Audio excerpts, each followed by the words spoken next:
Bien chicos, en esta clase vamos a ver un repaso de lo que fue la unidad 1 con el objetivo de que ustedes se vayan preparando para su examen final, no lo vayan a reprobar.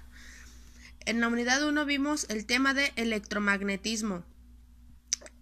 Quedamos que el electromagnetismo era la combinación de electricidad y de magnetismo al mismo tiempo. Vimos un experimento muy importante que ustedes hicieron, el experimento de Oersted. Ustedes en ese experimento comprobaron que si un campo magnético puede generar electricidad, la electricidad o la corriente eléctrica también pueden generar un campo magnético. Ese experimento era el fundamento del electromagnetismo. Vimos también lo que era el magnetismo. Vimos que había imanes naturales y artificiales. Los imanes generan campos magnéticos de diferentes intensidades, cosa que ustedes calculaban. ¿Cuáles eran los naturales? Pues los que estaban en la naturaleza porque así Diosito lo quiso. Por ejemplo, el campo magnético de la Tierra. Nadie lo inventó, nadie lo creó, así está.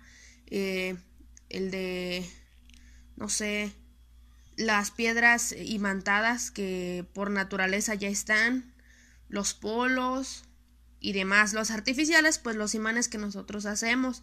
Por ejemplo, el campo magnético que se genera a través de la corriente eléctrica. Nosotros generamos esa corriente eléctrica, por lo tanto el campo no es natural, es generado por alguien. Vimos también la electricidad. ¿Cómo funcionaba la electricidad? Bueno, vimos primero que había unos átomos y los átomos se componían de protones con carga positiva, neutrones con carga neutra y electrones que estaban girando alrededor del átomo de manera cuántica. Como de manera cuántica. No sabíamos si iban a girar para acá, para acá, para acá, para acá, para donde les diera su regalada gana, los átomos iban a mover. Eso era comportarse de manera cuántica. Y vimos que la electricidad era un flujo de cargas. Supongamos que este es el cable y estos son los átomos. Acuérdense que los átomos siempre quieren estar completos. Yo les decía que es como si esto fuera como si fuera una plaza de toros. Entonces, todos quieren estar muy cerca de donde se ve mejor. Entre más cerca del centro estén, mejor. Por ejemplo, supongamos que este solo tiene este átomo de aquí. Este electrón, perdón, de aquí. Y este no lo tiene. Y este sí tiene sus niveles completos con electrones. Como a este le falta un electrón, este electrón como que dice, bueno, ahí falta uno, a lo mejor si me cambio para allá, puede estar más cerca del centro y brinca para acá. Pero ya le faltó uno, el que se brincó de este nivel. Aquí ya no tiene nada. Y entonces un electrón de acá a lo mejor dice, no, pues si me cambio para acá puede que se vea mejor. Y brinca para acá. Y este ya se quedó sin un electrón, pero este ya recuperó el que se había pasado para este lado. Y ese salto de electrones que van de un átomo a otro átomo, y si para acá estuviera otro átomo que le falta un electrón, se brinca ese electrón para acá, es lo que a nosotros nos genera un flujo de energía que llamamos corriente eléctrica. También la calcularon ustedes con una de las leyes. Vimos también lo que era una bobina. Una bobina es enrollar pues nosotros lo manejábamos como cable, pero pudiese ser cualquier conductor, incluso el oro. El oro es mucho mejor conductor que el cobre y creo que la plata también, pero sale muy caro construir piezas, o por ejemplo, imagínense 2 metros de cable de oro o 20 metros de cable de oro que se necesitan para una casa, para la instalación eléctrica de alguna casa, o 50, sale muy caro. Eso sale más caro la instalación que la casa. Como el cobre es más barato, pues utilizamos cobre. Pero si ustedes investigan un poquito más, hay aparatos electrónicos que tienen oro, no para hacerlos más caros o para que brillen más bonitos, sino porque es un mejor conductor.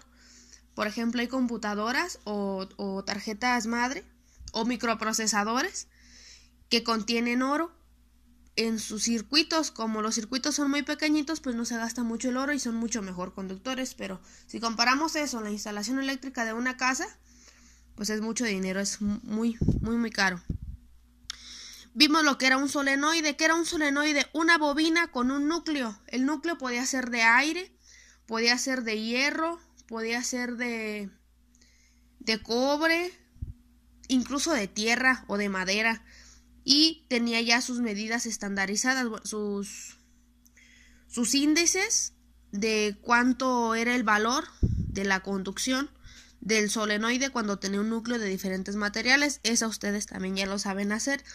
Vimos lo que era un toroide.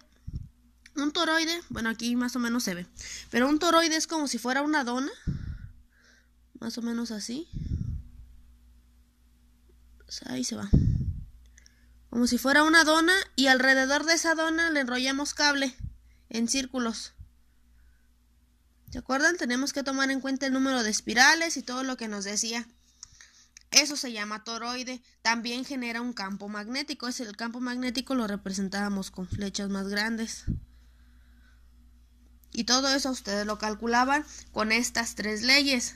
¿Cuál va a ser su tarea?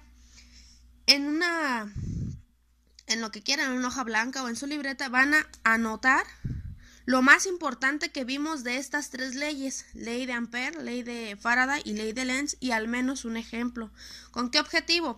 Con el objetivo de que ustedes recuerden y no reprueben el examen final, porque aunque estamos en pandemia, sí pueden reprobar. Entonces, ley de Ampère, ley de Faraday y ley de Lenz. La hora de entrega es a más tardar a las 12 del mediodía. Le ponen por favor su nombre y anotan al menos un ejemplo de cada una de las leyes. Si quieren pueden investigar en internet, pero lo que no quiero es que copien el texto tal cual. Investiguen, vean de qué se trata, en qué consiste, y aunque sean 3 renglones, pero con sus palabras.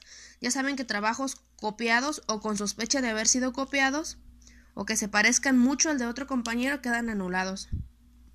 Y eso sería su clase del día de hoy.